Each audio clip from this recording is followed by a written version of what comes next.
اچھا میرا ایک سوال ہے کہ حضرت خدیجہ کی ذہانت نے جو تھا تاریخ بدل کے رکھتی تھی، اس حوالے سے مفتی صاحب کچھ؟ سیدہ خدیجہ الکبریٰ سلام اللہ علیہا حضور سے نکاح سے پہلے آپ عرب میں ایک میلہ لگتا ہوتا تھا عورتوں کا، وہاں پر موجود تھیں، اور ایک شاعر نے اشعار پڑھے کہ مجھے لگتا ہے کہ یہ وہ زمانہ ہے کہ نبی آخر الزمان اس کا ظہور ہونے والا ہے۔ سبحان اللہ۔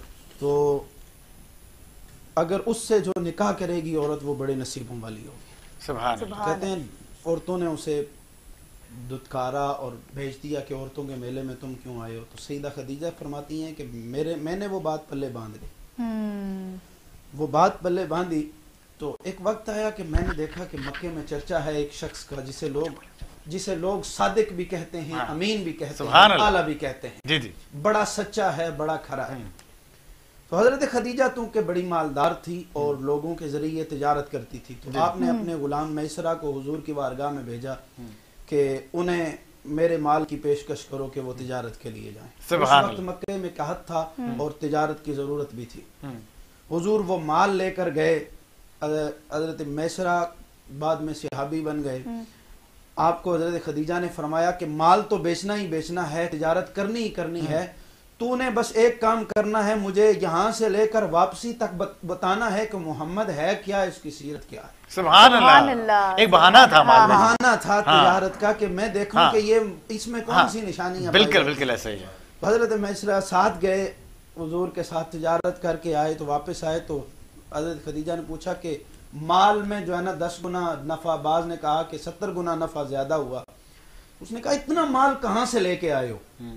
تو میسرات کہتے ہیں کہ مجھے مال کی بات نہ پوچھو، مجھ سے پوچھو کہ محمد نے کیا کیا۔ سبحان اللہ، سبحان اللہ۔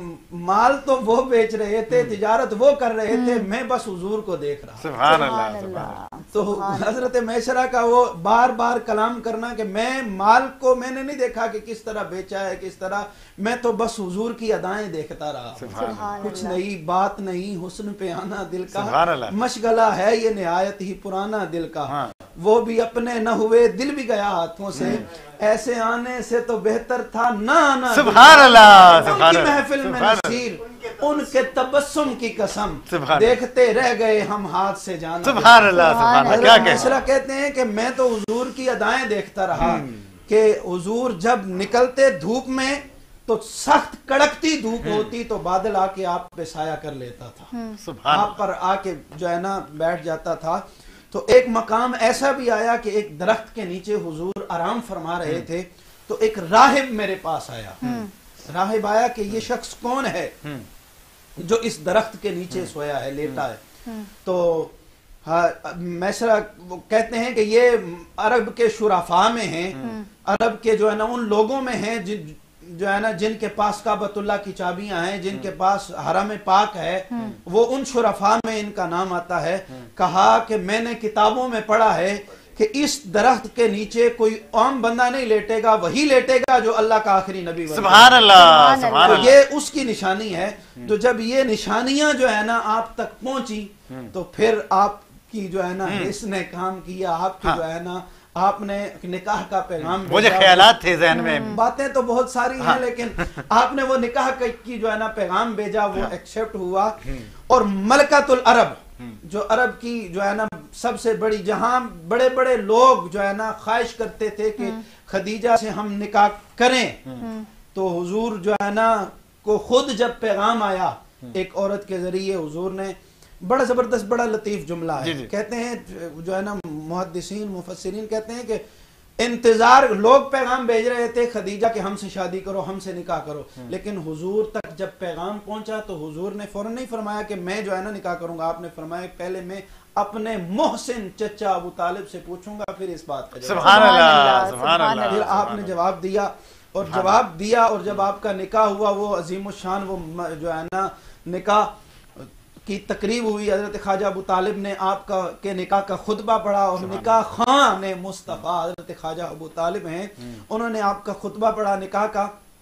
اور حضرت سیدہ خدیجہ کی وہ مشہور روایت کہ آپ نے سارے غلام تقسیم جو ہے نا انہیں آزاد کر دیا، اور اپنا سارا مال حضور کی بارگاہ میں پیش کر دیا، اور ذہانت آپ کی جو ہے نا فطانت کہ آپ نے جو ہے نا اس دور میں اسلام کو جو کی بنیاد رکھی اور بنیاد ڈالی، اپنا سب کچھ مال و متاع جو ہے نا آپ پر وارا، جب ضرورت اسلام کی تھی۔ آج تو اسلام دے رہا ہے، لوگوں کو بانٹ رہا ہے، نچھاور کر رہا ہے، اور یہی کمال تھا، یہی آپ کے جو ہے نا جان نثاری کا عالم تھا کہ کائنات کے رب نے جبریل امین کو حضور علیہ الصلوۃ والسلام کے پاس بھیجا۔ حضرت انس بن مالک رضی اللہ تعالیٰ عنہ اس حدیث کے راوی ہیں، حضرت امام نسائی اس روایت کو لکھتے ہیں، امام حاکم نے بھی اس روایت کو لکھا ہے۔ اچھا ذرا ایک ذہن میں تصور باندھیے گا کہ میری طرف اگر کسی بڑے بندے، کسی پیر صاحب کا سلام آئے تو مجھے کتنی خوشی ہوگی۔ بے شک آپ کو جو فلاں خان صاحب نے، وزیر اعظم صاحب نے آپ کو سلام بھیجا ہے، بندہ چوڑا ہو کے بیٹھتا ہے، یار وزیر اعظم مجھے سلام بھیجتا ہے۔ مجھے آج بھی یاد ہے استاد گرامی قبلہ سید امتیاز حسین شاہ صاحب اور مفتی حنیف قریشی صاحب ہمارے استاد ہیں، انہوں نے اس روایت کو جو ہے نا ہم تک پہنچایا ہے کہ مظفر آباد سے ایک شخص جو ہے نا آیا اور ہمارے جامعہ رضویہ ضیاء العلوم میں پہنچا، اور اس نے کہا میں نے سید حسین الدین شاہ صاحب سے ملاقات کرنی ہے۔ تو سیکورٹی کے جو معاملات تھے وہ پورے کرنے کے بعد ہم ان کے پاس لے گئے، بات پوچھی، لیکن اس نے کہا ہم نے انہیں ہی کہنا ہے۔ تو آپ تک جب وہ بندہ پہنچا تو کہا میں حضور ایک غریب بندہ ہوں، مظفر آباد کا رہائشی ہوں، ذرا میں جلدی سے بات ختم کرتا ہوں۔ میں جو ہے نا اب مظفر آباد سے آیا ہوں تو مجھے خواب میں حضور کا دیدار ہوا ہے۔ سبحان اللہ، حضور کا دیدار ہوا ہے، حضور نے مجھے خود بھیجا ہے کہ پنڈی میں جانا اور جامعہ رضویہ ضیاء العلوم میں میرے بیٹے حسین الدین کو میرا سلام۔ سبحان اللہ، سبحان اللہ، سبحان اللہ۔ تو قبلہ مفتی حنیف قریشی صاحب فرماتے ہیں کہ جب اس بندے نے یہ بات کہی نا تو ہم نے قبلہ مرشد گرامی کے چہرے کو دیکھا کہ آپ کا رنگ متغیر ہو گیا، کیفیت ہی بدل گئی۔ اتنے خوبصورت بات اس کا ایک دفعہ پھر کہی، کیفیت ہی بدل۔ وہ مظفر آباد سے بندہ آتا ہے اور جو ہے نا وہاں پہ آ کے پوچھتا ہے کہ حسین الدین شاہ صاحب کون ہے۔ تو سیکورٹی کے جتنے بھی معاملات ہیں وہ پورے کرنے کے بعد ان کے پاس اس بندے کو لے جاتے ہیں، تو وہ کہتا ہے کہ حضور میں مظفر آباد سے آیا ہوں، میں آپ کے نام سے آشنا نہیں تھا، میں نہیں جانتا تھا، مجھے خواب میں حضور کا دیدار ہوا ہے، آمنہ کے لال، حضور نے مجھے خود بھیجا ہے کہ پنڈی جامعہ رضویہ ضیاء العلوم میں جانا اور میرے بیٹے حسین الدین کو میرا سلام کہنا۔ سبحان اللہ، سبحان اللہ۔ توجہ کیجئے گا، مفتی صاحب فرماتے ہیں کہ آپ کا چہرے کا رنگ